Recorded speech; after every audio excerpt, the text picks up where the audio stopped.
After getting hit by a car and injuring my head, the doctor said I might develop temporary amnesia. I joked and asked the man sitting by my hospital bed who he was. He hesitated, then told me we were just friends.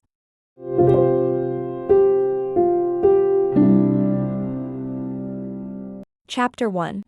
I looked at Ethan as he sat beside my bed, the words "just friends" still hanging in the air. His expression was distant and indifferent, not the slightest hint of a joke in it. The line "I got you, didn't I?" stuck in my throat, and all I could do was stare at him in silence. I figured if the doctor hadn't called, he probably wouldn't have shown up at the hospital at all. Still, I didn't question him. I paused, then forced a casual smile. "Is that so? Thanks for coming. You didn't have to." He gave a flat nod, as if I were already taking up too much of his time. Glancing down at his phone after lighting up the screen, he said, "Since you're awake, I'll head back. I've got work." Before I could react, he stood and moved toward the door. As he pulled it open, maybe out of the last trace of decency left in him, he turned back and added, "Get some rest." The smile stayed on my face until the door closed behind him. Only then did it fall away, leaving nothing but a blank expression. No one knew Ethan and I were together. We'd started dating in college, and after graduation we moved to the city together, landing jobs in marketing at one of the top firms. We were young back then, but even we understood how messy office romances could get, so we kept it quiet. For years later, we'd both been promoted to business managers, each leading our own team in direct competition. At that point, going public would have only made things worse, so we kept it private the whole time. I'd hesitated more than once, asking if we should tell people. The company didn't actually forbid employees from dating, but every time I brought it up, he brushed it off absent-mindedly. At some point, I stopped even knowing whether we were still a couple. But today, I finally had my answer. The doctor had told Ethan I might suffer temporary memory loss, then reassured him I'd recover soon. Even with all those contradictions in plain sight, he still told me we were just friends. Maybe he wasn't worried I'd remember and question him later. Maybe he simply didn't care whether I had really lost my memory, or whether I'd just been joking. He'd probably wanted to break up for a long time. After all, how else could he go after Chloe without guilt? Chapter 2. I could feel something was off. Truth was, Ethan and I had already started drifting apart long before the accident. We'd been together too long, 7 years, from sophomore year of college until now. We knew each other the way you know the lines in your own palm, which meant any shift in him was impossible for me to miss. It started when a new intern joined his department. She was pretty, bright-eyed, and her name was Chloe. Her last name was Cole. HR had mentioned it to me in passing while handling onboarding paperwork. Under a father on her file was the name Richard Cole, the chairman of our company. A wealthy daughter working inside her own father's firm. That was how Ethan first explained why he'd been looking out for her so much. You don't want to get on her bad side. And she's just a childish girl anyway, not even my type. You're overthinking it. I didn't bother reminding him that this childish girl was actually 2 years older than me. Still, I accepted his explanation in silence. Later on, I wasn't sure if he simply didn't take me seriously anymore, or if he just didn't care to hide it. Within half a month of Chloe joining the company, I logged into his old music account one day while looking for background tracks. That's when I noticed he and Chloe had followed each other. He hadn't listened to music in years, work had been too busy. That account dated back to our college days. We used to listen together for hours at a time. Back then, he had even created a playlist named after me. It was filled with little love songs that reminded him of me, tracks from artists I liked, songs I had shared on social media, and music he'd listened to during those long-distance breaks when he said he missed me. I checked. The playlist was gone. In its place, the recent listening history was full of trendy pop songs Chloe liked, music he would never have chosen on his own. We both worked in marketing, so I told myself he was just trying to stay in touch with younger audiences. That I was reading too much into it. I didn't react. I simply logged out of his account as if I'd seen nothing. I've never been the type to confront someone without solid proof. After all, the person who stays at the table until the very end is always the one who speaks the least and shows the least emotion. Of course, the coincidences and unspoken understanding between him and Chloe didn't stop there. In early February, he led his team on a new project. At the time, I was out of town managing another assignment with my own team. I only heard in passing that the client he was dealing with was a particularly difficult British partner. I worked all day without even stopping to eat. That night, I called to ask how the project was going. He didn't pick up, probably busy. After thinking for a moment, I sent him a message.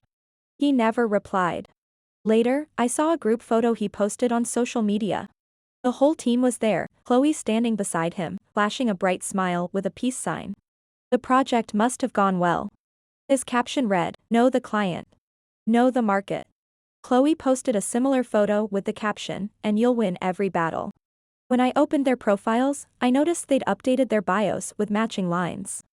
Like a private signal, something only the two of them understood during that project, echoing back and forth. His old status used to include a line with my name hidden inside it. Because my name is Anna. Anna Shaw. I don't know if he thought of me when he changed it. Probably not. He never returned my call, never replied to my messages. But he did leave a comment under Chloe's post, "Make sure you eat. Take care of your stomach." At the time, I pressed a hand against my own empty, aching stomach and locked my phone. That was the second thing I chose to endure. Chapter 3. I was discharged 3 days later after the doctor confirmed everything looked fine. That entire day, I didn't receive a single message from Ethan. He did send flowers, though. Cappuccino roses, my favorite. Holding the bouquet in my arms, I decided to give Ethan one more chance. I sat in the hospital hallway and called him. It took a long time before he finally picked up. I kept my voice gentle. "Ethan, I'm being discharged today. Do you have time to come get me?" Neither of us mentioned the amnesia or the just friends comment, as if it had never happened. He didn't answer right away. After a moment, he said, "Sorry, Anna. I'm really busy and can't get away. Want me to call you a ride?" "What are you busy with?" I asked calmly. There was a pause on the other end, probably caught off guard. I was usually considerate, rarely this sharp or insistent. Because I knew our last project had just wrapped up. This should have been the slowest stretch of the year. And yet, he said he was busy. He didn't say anything more. I let out a quiet sigh and ended the call myself. It's actually very easy to tell when a man loves you, and when he doesn't. I remembered the first year after graduation, when I had a severe stomach attack at 3 in the morning. Right before I passed out, I called him. When I woke up, he was sitting beside my hospital bed with red eyes, one foot in a slipper and the other in a sneaker. The strangest part was that both shoes were for the left foot. I couldn't help but laugh weakly. His face was still pale with fear, his eyes instantly reddening. "You're laughing?" When I opened the door and saw you lying on the floor, I thought my heart stopped. Next time something like this happens, call emergency services first. What if I hadn't picked up? Do you know how dangerous that was? I had looked at him then, smiling, full of trust and dependence. But in my mind, you're the safest person there is. See? There was a time when he cared about me like that. There was a time when what we had was real and beautiful. Even now, when everything has almost completely fallen apart, thinking back on those distant memories still brings a faint, self-mocking smile to my lips. I shook my head and tossed the cappuccino roses in my hands into the trash beside me. "Did you not like the flowers?" a voice asked from behind. I turned around. A stranger stood there, pointing at the bouquet in the trash, apologizing. "I'm really sorry. Yesterday my driver accidentally hit you. I took you to the hospital, contacted your emergency contact, but I had to leave because of an urgent matter. These are a get-well gift. I've also covered your hospital bill. I'm truly sorry. If you need anything else, just let me know." I couldn't help but laugh softly. So even the flowers had been sent by someone else. I looked up and said politely, "I'm sorry. I thought they were from someone else." I let out a quiet sigh to myself. I've always been someone who values reason and dignity, but being well-mannered doesn't mean I'm weak enough to be walked all over. Ethan and I were truly over. Chapter 4. By the time I got home from the hospital, Ethan was already there. When I opened the door, he was sitting on the couch. The TV was on, playing a variety show he had never cared for, while he held his phone, head lowered, clearly texting someone, a faint smile tugging at the corner of his lips. The glow from the screen lit up his face, softening his expression in a way that felt strangely gentle. I couldn't even remember the last time I'd seen that kind of warmth on his face. I paused in the doorway. He was so absorbed that he didn't even hear me come in, not until I softly called his name. "Ethan." The smile disappeared from his face as he looked up abruptly. My eyes dropped to his hands. He instinctively locked his phone and flipped it face down on the couch, surprise flickering across his expression. "You're back already? Discharged?" That was when I finally laughed for real, at him, and at myself. I looked at him gently, my voice soft but distant. "We need to talk." Our breakup could be described as peaceful. We were both calm people, and the entire process didn't take long. We were adults. We valued dignity. Everything was laid out plainly, and in truth, there wasn't much to discuss. We both already understood. When I said, "Let's break up," he didn't ask why. He just went silent. I had the feeling that, in that moment, he was relieved. After a while, he finally said he was sorry. I didn't accept his apology. I simply began arranging the practical details of what would happen next. My tone was steady. My expression didn't even look particularly sad. That seemed to catch Ethan off guard. When I asked him to move out as soon as possible, he suddenly interrupted me. "Anna, you don't seem upset at all." He frowned slightly, studying my face as if trying to understand. Men are strange creatures. Even when they no longer love you, even when the breakup is exactly what they wanted, they still feel unsettled when you accept it too calmly. Maybe, in his mind, I was supposed to cry, beg, and try to hold on to him, so he could feel a hint of superiority, even through his annoyance. I met his gaze, emotionless. I didn't tell him that I had already grieved. When he ignored my messages but commented under Chloe's posts. When he deleted the playlist he had made for me just to listen to the trendy music she liked. When he looked straight at me, while I pretended to have amnesia, and called us just friends. When he sank into that push-and-pull tension with Chloe, somewhere out of my sight. I had already hurt. To me, he was like a benign tumor growing inside my body. Not deadly yet, but left alone, it would slowly worsen, draining my health and my strength piece by piece. There was nothing to fear. As long as it was still benign, I just had to cut it out completely. The pain would be temporary. Eventually, I would heal. Before Ethan finished packing and left, I asked him one last question, my voice calm and even. "Ethan, did you fall for Chloe because she's Richard Cole's daughter, or just because she's her?" He paused in the entryway and looked back at me. He stood there just as he had the first time I saw him in college, tall, composed, handsome. But the youthful awkwardness from those days had long since been replaced by a quiet, calculated maturity. I used to think he was still that boy who had once stood on the field, blushing as he stumbled through a confession. But at that moment, I realized that somewhere along the way, he had become an adult who weighed every choice in the deep waters of self-interest. After a brief pause, he finally said, "Anna, people always want to move upward." The answer made me laugh softly. Still, I had to admit, I respected the honesty in it. I looked at him and smiled, sincerely this time.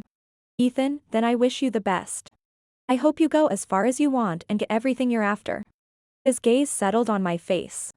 Deep in his eyes, there was a faint trace of regret, so slight it was almost insignificant beside his ambition.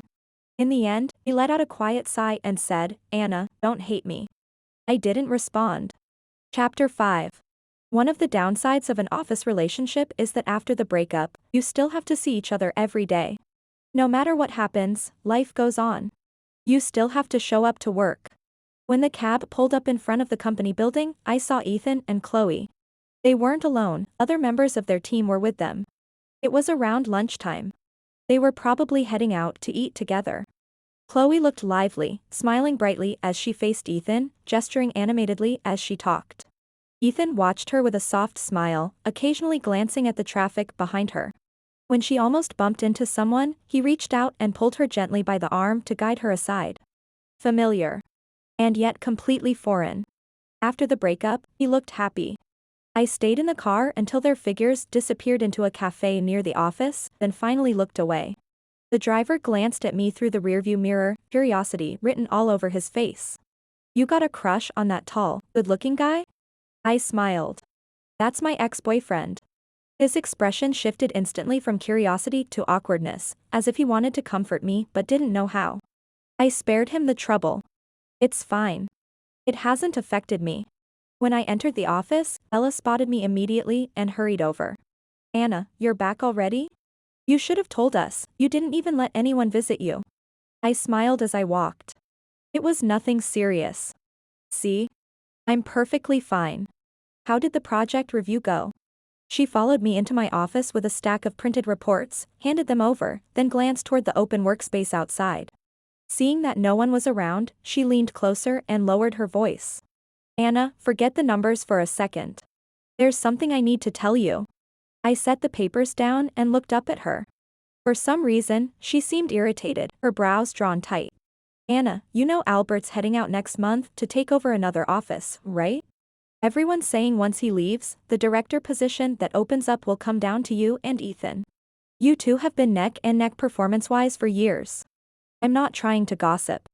Honestly, if it came down to merit, whether it was you or Ethan, we'd all accept it. But. She hesitated, biting her lip, clearly struggling with whether to say it. I gave her a reassuring smile. It's fine. It's just the two of us. Go ahead. She paused, then finally whispered, a few days ago, I saw Ethan and that girl from his department, Chloe, hugging in the break room. The rumor that Chloe might be Chairman Richard's daughter wasn't exactly a secret around the company, which was probably why Bella sounded so upset. To her, it meant Ethan might not be playing fair. I curled the edge of the report in my hand and almost laughed. So while I'd been lying in the hospital, staring at my phone and wondering why Ethan hadn't contacted me, he'd been wrapped up in someone else's arms. It wasn't exactly unexpected. I let out a self-mocking laugh and still tried to reassure Bella. It's fine. Personnel decisions are made by upper management. Whoever's in the role will handle the job. Let things take their course. Bella sighed, and I lowered my head to keep reviewing the data. So when Ethan knocked on the glass door of my office, I was genuinely surprised. In my mind, the fact that our breakup had been calm and civil only meant that I was someone who valued dignity. It didn't mean we could casually chat like nothing had happened and go back to being normal coworkers. Unless it was absolutely necessary, I had assumed neither of us would want any private interaction again. Until I understood why he was here. He stood in front of my desk, tall and composed, his gaze settling on me without much emotion. After a brief pause, he said, Anna, I thought you'd quit. His tone sounded like advice, maybe even a warning. Anna, we were together for 7 years. You can't say I'm being heartless. Albert's transferring out next month. One of us will take his place as director. If I were you, I'd start planning ahead. Find yourself another path. I looked at him and understood immediately. He was certain the promotion would be his, and he was telling me to step aside. Otherwise, once he became director, and with the boss's daughter as his girlfriend, he'd eventually have to push me out anyway to avoid gossip. This was his version of a kind reminder, advising me to leave while I still could. I could accept a man losing interest and moving on. Feelings aren't something you can force, and they're hardly worth testing. But I hadn't expected him to abandon even the last trace of decency. I looked at him like I was looking at a stranger, and in that moment, I said the first curse I'd ever thrown at him. Ethan, you're such trash. He took it in silence. Chapter 6.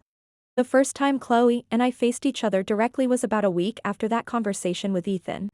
After breaking up with me, after always insisting that office relationships shouldn't be made public, Ethan went official with Chloe in a very public way. I saw the photos and posts of them showing off their relationship on social media. Countless coworkers left their congratulations underneath. Only the mutual friends Ethan and I had from college messaged me privately, shocked, asking what had happened. I didn't reply to a single one. The day Chloe appeared in front of me was an ordinary afternoon. Most people in the office were either out for lunch or dozing at their desks. I was alone in the break room, grinding coffee beans, the rich aroma slowly filling the air. That was when Chloe walked up behind me. I shifted slightly to let her pass, but she didn't move. Instead, she stood right in front of me, studying me with a faintly meaningful look before abruptly saying, I know you used to date Ethan. She had a baby face and was a little shorter than me. I lowered my gaze calmly to meet hers, raising an eyebrow in mild confusion. She kept staring, her eyes traveling slowly across my face.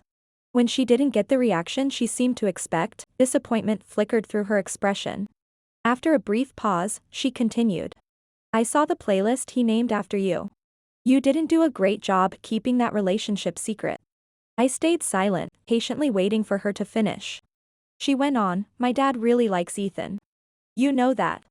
He's young, capable, steady, ambitious. My dad says Ethan reminds him of himself when he was younger. My dad plans to mentor him. Ethan's future is limitless. And I happen to like him, too. He likes me. Now that we're together, Anna Shaw, your presence is a bit of an eyesore. I hope you'll have the sense to resign on your own. That was when I finally understood why she had come. First a show of dominance, then a warning, and finally a polite push, hoping I'd take the hint and remove myself. I held my cup, calm and composed, even with the faintest trace of a smile. Looking down at her, I said, "Miss Cole, any personnel change requires a formal process. I'm not sure whether you came here today intending to fire me or something else. If the company plans to terminate my position, then per policy, HR should be the one to speak with me and provide the official reason." Her expression flickered between pale and flushed, as if she hadn't expected me to be unmoved by either pressure or persuasion. Before I turned to leave, I added, watching her carefully. "Oh, and one more thing. Any decisions involving management-level roles require executive sign-off. Which means the only person who can make a call on my position is Richard. You're an intern in Ethan's department, Miss Cole. You're stepping a little outside your lane." With that, I didn't bother to look at her again and walked out, coffee in hand. Not long after that conversation, the official notice for Albert's transfer was announced. Before he left, the chairman arranged a farewell dinner. All department heads and management-level staff were invited. Everyone knew that aside from seeing Albert off, there would likely be internal changes within the company's core leadership. When the HR manager placed the invitation on my desk, Ella was the only one who looked uneasy. She was someone I had personally mentored. Leaning against my desk, she first tried to encourage me, then said seriously, "Anna, no matter what happens, our whole team is behind you. If things don't work out here, we'll follow you somewhere else." I laughed, tapped the invitation lightly against her forehead, and said gently, "What are you talking about? It's just a dinner. Have you forgotten my life philosophy? When there's water, build a bridge. When there's a mountain, find a way through. What's there to be afraid of? Besides, I wasn't going to be the one who lost." Chapter 7. On the day of the dinner, my emotions were steady. Inside the private room, the heads of marketing, operations, HR, finance, and the business divisions were all gathered. Chairman Richard sat at the seat of honor. Chloe sat to his left, and Ethan sat beside her. The moment people noticed Chloe, they exchanged subtle glances. Until now, everything had been rumor. But with an intern seated next to Richard Cole, the speculation practically confirmed itself. Richard Cole didn't introduce her, and no one asked. Everyone pretended not to notice. I took a seat beside Linda from finance, behaving exactly as expected, eating when appropriate, chatting when needed, and staying silent when it was better to listen. No one talked about business. The focus of the evening was Albert. Aside from reflecting on his contributions to the company, most of the conversation revolved around wishing him well as he prepared to take over a regional office. It wasn't until the meal was well underway and the formalities had mostly passed that Richard Cole finally set down his chopsticks and shifted to the real purpose of the dinner. He was in his early 50s, well-maintained, carrying himself with the energy of someone 10 years younger. His sharp gaze swept across the table before he picked up a napkin and wiped his mouth.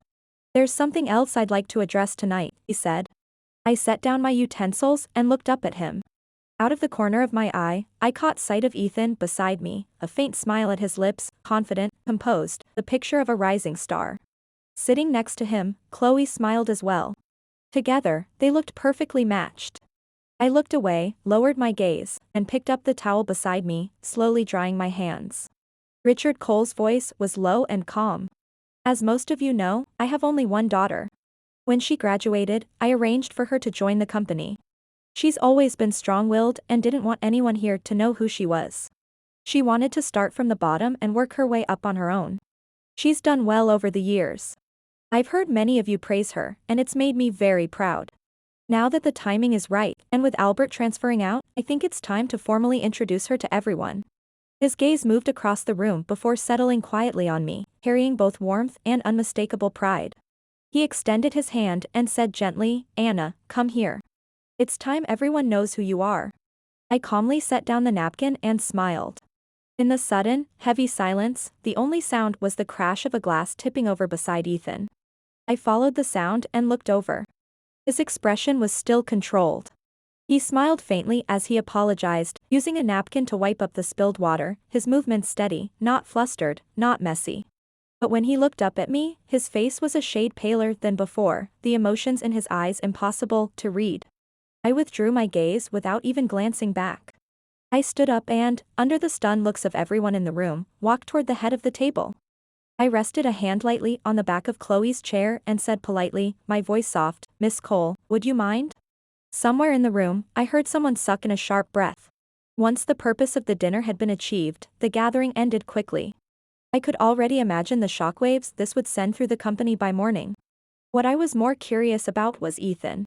He once told me, people always want to move upward.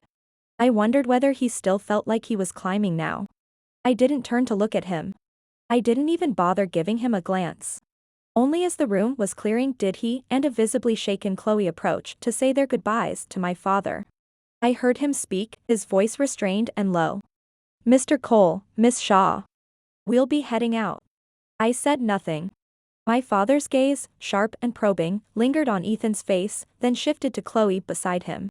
After a moment, he smiled again, easy and affable. All right. Take care. Once everyone had left the private room, the smile gradually disappeared from his face. He turned to me. What happened between you and Ethan? I had mentioned Ethan to him once before, right after graduation.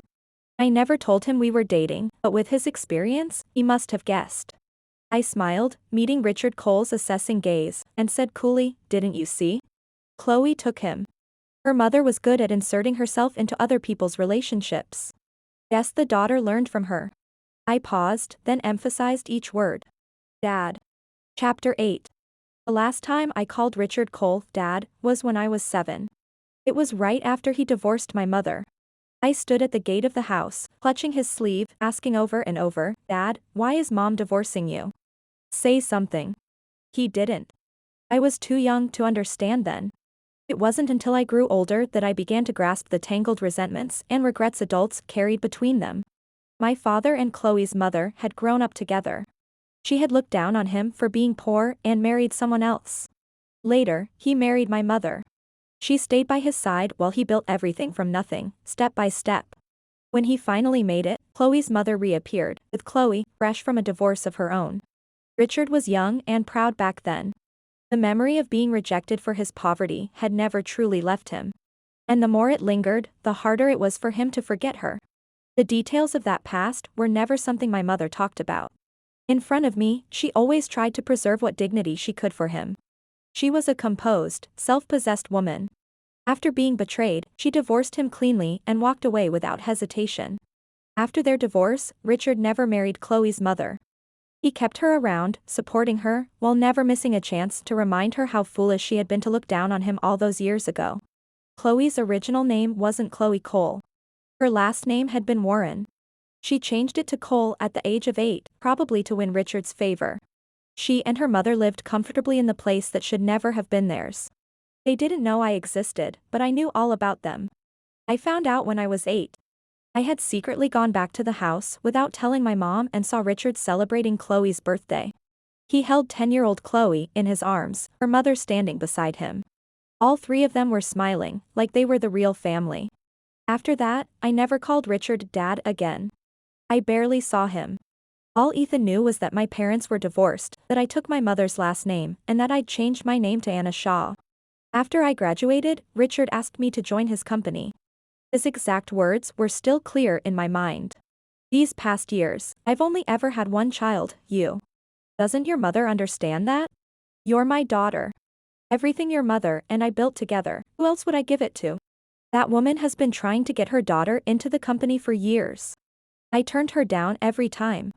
Anna, I know where I stand. My mother was a proud woman to the core. When she divorced Richard, she took only what was rightfully hers and not a penny more. I wasn't like her. What belongs to me, why should I hand it over to someone else? The more it made others uncomfortable, the more satisfied I felt. So after graduation, Ethan and I joined the company together, starting at the very bottom of a core business division and working our way up step by step. Richard knew about Ethan. He paid attention to him, praised him for being capable, said his future was limitless. That was only because I had once mentioned Ethan in front of him. My family situation was complicated. I had planned to explain everything to Ethan when Richard finally made things public. I hadn't expected Ethan to give me a surprise first. Richard looked at me, and for the first time, I saw fatigue in his expression. He sighed. I'm sorry. I failed you as a father. I let out a soft laugh. Just a man being a man. Then I remembered what Chloe had said to me in the break room, that Richard thought Ethan reminded him of his younger self. I supposed they really were alike. Cold. Self-serving. Quick to discard people once they were no longer useful. And just as lacking in judgment. I returned to the office 3 days later. By then, even the most explosive news had had time to settle. When I walked in, everyone behaved as usual. No one crowded around asking questions. They were simply a little warmer than before when they smiled. Professionals. They knew exactly where the line was. It was a relief. I carried myself as I always did, calm and composed. Only Bella was upset with me, complaining that she'd worried for nothing and that I'd been playing the long game all along. I ended up making it up to her with a seafood dinner. As she cracked open a lobster claw, she asked, "So you're the real heiress? Then what is Chloe supposed to be?" I didn't hide it. I gave her a brief explanation of everything. She stared at me in shock. Oh my God, people can really be that shameless? Pretending to be the boss's daughter and parading around like that, that's disgusting. Anna, while you were away, a lot of people were quietly asking me about everything. Can I tell them? I really can't stand the way Chloe struts around like she owns the place. If it were actually true, fine. But she's just a stand-in, acting like she replaced the real heir. I don't know what she's so proud of. I peeled a piece of lobster meat for her and said lightly, smiling, "It's not exactly a secret. If people ask, tell them whatever you want." I hadn't underestimated Bella's effectiveness. By the end of that afternoon, the entire company knew Chloe's real background. Chapter 9. I ran into Chloe while heading to the finance department to get budget approval for a project. She was standing in front of Linda's desk. Linda frowned, pointing at the reimbursement form. "Why are you trying to expense a handbag through the company account? This request won't be approved. And you should review the rest of these items more carefully. Personal purchases don't belong on corporate reimbursements." Chloe's face stiffened under the reprimand. She grabbed the paperwork and before leaving, shot me a sharp glare. As if I had put Linda up to it. I said nothing. After Richard made my identity public, I began getting involved across all divisions of the company. It gave me a clearer understanding of the business as a whole. Ethan, meanwhile, still hadn't been promoted to director. Albert continued overseeing operations remotely from his new post.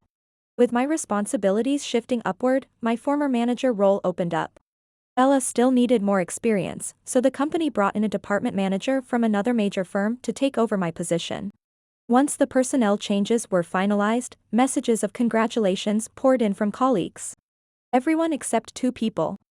Whether out of guilt or something else, Ethan and Chloe had been avoiding me ever since I returned.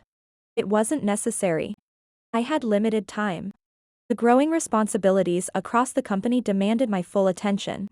I had no interest in watching them. Besides, our paths had already split. We were no longer headed in the same direction. But they didn't seem to see it that way. Chloe came to find me first. The break room was empty again. The same coffee beans. The same quiet. Only this time, her expression had shifted from arrogance to anger. She stood behind me and spat out, "Hypocrite." I ignored her. She continued, "Back then, your mother acted like she didn't care about anything and walked away, saying she wanted nothing to do with this family ever again. I thought you two really didn't care about the coal fortune. Turns out it was all an act. Pretending to be above it all, acting detached, but secretly coming back to fight for it anyway. If you were really noble, if you really didn't care about the money, you should have stayed far away. Say one thing, think another. Disgusting." I actually laughed. I don't enjoy dealing with people who lack basic sense. Especially Chloe. Bella once asked if I had a plan to take Chloe down. It might sound unbelievable, but I'd never even considered it. Because as long as Chloe stayed in this company, someone else would inevitably make things difficult for her. If anyone was going to suffer here, it wouldn't be me. Aside from briefly asserting her presence through Ethan, she had never once registered as a real opponent in my mind. She simply wasn't on that level. I looked at her, my gaze calm, as if I were watching a clown putting on a show. "Chloe, don't say anything this stupid again. Look at you, all worked up. I'm just taking back what's mine, yet you look like I've carved a piece out of your heart. If I were you, I'd go home and talk to your mother. Maybe come up with a new way to keep the old man's favor. It's kind of pitiful, really. After all these years of trying so hard to please Richard, all you and your mom have to show for it is a small monthly allowance. Not even a house to your name. But don't worry. Now that I'm stepping in to run the company, that allowance won't stop. Consider it payment for all those years you and your mom spent keeping him entertained. Her face shifted from pale to flushed to completely drained of color. Then, as if she'd suddenly found a weapon, a smile crept back onto her lips. I can't out-argue you, she said, but Anna, I'm not empty-handed either. The man you loved for 7 years? He's mine now. I didn't even lift my eyes. Trash belongs in the trash. If he's yours, then he's yours. What exactly is there to brag about? Maybe Chloe chose Ethan because she liked him. Or maybe, in her eyes, he was simply the youngest manager in the leadership pipeline, someone Richard had taken a liking to, someone whose future likely stretched far beyond a single director role. She needed a foothold in the company, and Ethan was the best tool she could have. In a way, they really did suit each other. Two people posturing, using each other, scheming side by side, only to end up with nothing. The thought almost made me laugh. I was tired of the conversation. Still, I kept my tone composed and polite as I looked at her. This is the last time I'm being this patient with you, Chloe. Be smart. Keep your head down at work. Because I promise you, I'm not always this nice. Her eyes filled with tears, on the verge of spilling. Unfortunately for her, I wasn't Ethan.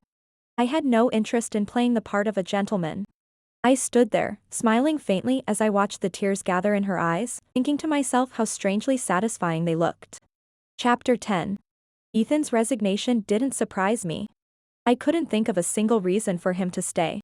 All his exit procedures followed the standard process. I didn't involve myself. It wasn't until everything was finalized, on his last day at the company, that he suddenly messaged me, asking if we could talk. I didn't see what there was left to talk about. On the night Richard made my identity public, he had also called me, saying he was waiting downstairs at my place. But Richard had asked me to stay at the main house for a few days to go over the company's internal dynamics, so I never went back to my apartment. I didn't reply to his message then either. After that, he had the sense not to bother me again. This time, maybe because it was a final goodbye, he came to find me even though I hadn't responded. I had always admired a certain composure about him, perhaps a trait shared by people who succeed. He could act as though none of the ugly betrayals between us had ever happened. He was so calm that, for a moment, I almost wondered if I'd imagined everything. His features were sharp, his expression unreadable, yet he stood at the door with the faint smile of an old acquaintance. Talk, he asked. I said nothing. He stepped inside and handed me a cup of coffee. I took the cup. We stood side by side in front of the massive floor-to-ceiling windows. Night had fallen, and the city below shimmered with lights from the rising towers, stretching out like a galaxy beyond the glass.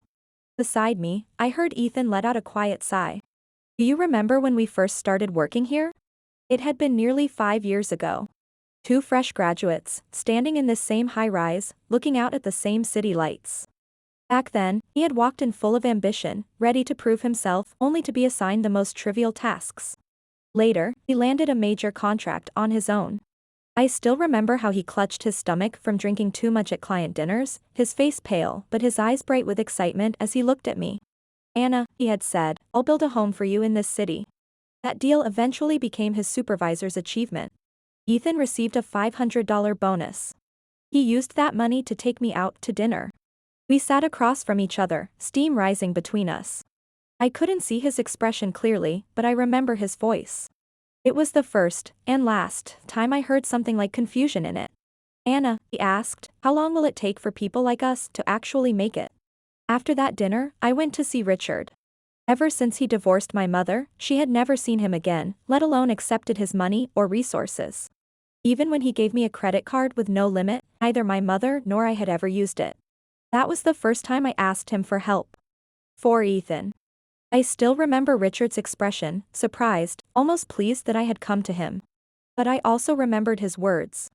Anna, if a man can't handle something like this out in the real world and needs my help, then he's not worthy of becoming a coal. Even so, he began paying attention to Ethan, offering a few words of praise in public settings. When the person at the top notices you, the path forward opens on its own. Ethan was smart and capable, his career advanced quickly after that.